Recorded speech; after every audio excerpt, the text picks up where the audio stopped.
नमस्कार. 4 दिवसापूर्वी माझी एक ऑडिओ क्लिप व्हायरल झाली. त्या ऑडिओ क्लिपमध्ये माझ्याकडून आदरणीय स्वर्गीय अजितदादा पवार साहेब यांच्याबद्दल एक चुकीचं वक्तव्य गेलं. सुरुवातीलाच मी या वक्तव्याबद्दल समस्त अजितदादा यांचे कुटुंबीय, समस्त बारामतीकर आणि अजितदादावर प्रेम करणाऱ्या महाराष्ट्रातील तमाम जनतेचे हात जोडून माफी मागतो. तसा व्हिडिओ पण माफीचा मी गेल्या 2 दिवसापूर्वी आपल्या प्रसिद्धीसाठी दिला होता. माझ्याकडून गेलेले वक्तव्य नक्कीच चुकीचे आहे. याबद्दल मला पश्चाताप होत आहे. या विषयावरून सध्या बारामती नागरिकांच्या भावना तीव्र आहेत. परंतु माझ्या या वक्तव्याच्या आडून राजकारण होत आहे, याचं मला दुःख वाटतंय. म्हणून मी आज काही निर्णय घेतले आहेत. सदर घटनेत मला पश्चाताप झाला असून त्याचे प्रायश्चित्त म्हणून मी उद्या 9/6/2026 रोजी सकाळी 8:45 पासून स्वर्गीय अजितदादा यांच्या अपघात घटनास्थळी 1 दिवसाचा अन्नत्याग करून आत्मक्लेश करणार आहे. मी माफी घेऊन मागितलेली आहे. आज दिनांक 7/6/2026 रोजी काल परवा ज्या प्रेस तुमच्या पाहिल्या, त्यातून जी माझ्या हकालपट्टीपर्यंत माझ्या राजीनाम्यासंदर्भात काही लोकांनी उहापोह केला, तर मी तसा पक्षश्रेष्ठींकडे आज पक्षाच्या पदाचा, जे काय पक्षाचं सदस्य पद आहे, संघटनात्मक पद आहे, त्याचा राजीनामा आज मी त्यांच्याकडे लेखी स्वरूपात देण्याचा प्रयत्न करतोय. पण तसा मला त्यांचे संपर्क अजून झालेला नाही. मी देणार आहे. मी काल, आज आणि उद्या दादांच्या कुटुंबाशी प्रामाणिक होतो. 2018 साली माननीय अजितदादा पवार यांनी उस्मानाबाद येथे हल्लाबोल मेळाव्यात माझा प्रवेश करून घेतला होता. मी माननीय महादेवराव जानकर साहेबांच्या राष्ट्रीय समाज पक्षाचा संस्थापकीय सदस्य आहे. त्याचा राजीनामा देऊन मी 18 मध्ये राष्ट्रवादी काँग्रेस पक्षात प्रवेश केला. युवक काँग्रेसची धुरा राज्य लेवलला मी आजपर्यंत अजितदादांच्या प्रवेशानंतर मला दिलेलं पद, आणि तोपर्यंत मी कष्ट केलं. 18 मध्ये मी वेगवेगळी आंदोलनं केली, त्यात मला तुरुंगवास भोगावा लागला.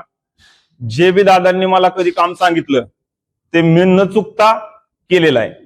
आणि त्याचं फलित म्हणून मला पहिल्यांदा काय मिळालं असेल, कोणी म्हणत असेल की वेगवेगळ्या कमेंट आहेत, आणि त्या कमेंटचा मला इतका मनस्ताप झालाय, आणि त्या मनस्तापामुळे मी खरं तर तुमच्याकडे आलोय. आज त्या संघटना पदाचा राजीनामा पक्ष लेवलला देणारच आहे. मी कालही प्रामाणिक होतो, आज बी आहे, आणि उद्या पण राहणारच आहे. मी पक्ष सोडल्यानंतर 2029च्या विधानसभा निवडणुकीत जोपर्यंत आदरणीय सुनेत्रा वहिनी, मला म्हणजे भरून येते, सुनेत्रा वहिनी पवार साहेब यांच्यावर विजयाचा गुलाल पडत नाही, तोपर्यंत मी कोणत्याही राजकीय पक्षात प्रवेश करणार नाही. मला यांनी हकालपट्टीची म्हणजे ती धमकीवाजाच होती हो प्रेस. मग तुम्ही पत्रकारांनी कोणतरी विचारलं, त्यांनी राजीनामा नाही दिला तर काय करणार, म्हणजे लोकांच्या भावना तीव्र होत्या. म्हणजे मारणार का मला मारायसाठी पक्षात प्रवेश केला का? आणि मी इतका याचा प्याचा वाटलो? असं नसतंय. नजर चुकीने माझ्या तोंडातून शब्द गेला ना, मी तो मान्य करतोय. त्याची पूर्ण ऑडिओ क्लिप मला अजूनही ऐकायला मिळाली नाही. मी नक्की बोललो का, मला विचारणं व्हायला पाहिजे का नाही, मला तिथं ऐकायला दिलं पाहिजे का नाही? अजिबात दिलं नाही. मला कोणीही कधीही काही ऐकवलं नाही, माझंही कोणी ऐकून घेतलं नाही. तरी पण भावना तीव्र लोकांच्या होत आहेत का केल्या जात आहेत, ह्याच्याकडे लक्ष देण्याची गरज आहे. मी सांगितलं आता, मी कुठल्याही पक्षात जाणार नाही. मी आज राजीनामा जरी दिला संघटनेचा, तर मी कुठल्याही पक्षात जाणार नाही. कारण मला बी राजकीय भविष्य आहे. कोणी माझं राजकीय भविष्य बिघडवू पाहत असेल तर मी बी राजकारण माझं थांबवणार नाही. हे सगळं कारस्थान चाललंय माझं राजकारण संपवण्यासाठी, आणि त्याच्या मागे कोण आहे, काय आहे, ते मी तुम्हाला सगळी माहिती देतोच. माझ्या नगरसेवक पदाचा राजीनामा मागितला जात आहे.